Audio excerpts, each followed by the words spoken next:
قایق روی سطح آرام رودخانه به آرامی حرکت می کرد. اما جو اطراف بسیار پرتنش بود.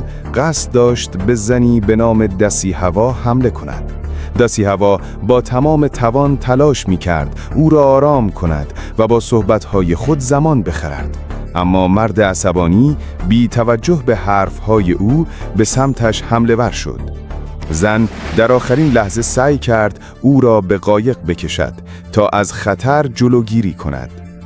در همان لحظه ناگهان تمساحی 3 متری از آب بیرون آمد و پای دادشان را قاپید و او را به عمق آب کشید. دسی هوا که در وحشت و شوک فرو رفته بود با تمام قدرت موتور قایق را روشن کرد تا هرچه سریعتر از آن منطقه خطرناک فرار کند. اما در میان آشفتگی و طوفان ناشی از این حادثه تعادل قایق به هم خورد و دسی هوا به داخل آب سقوط کرد.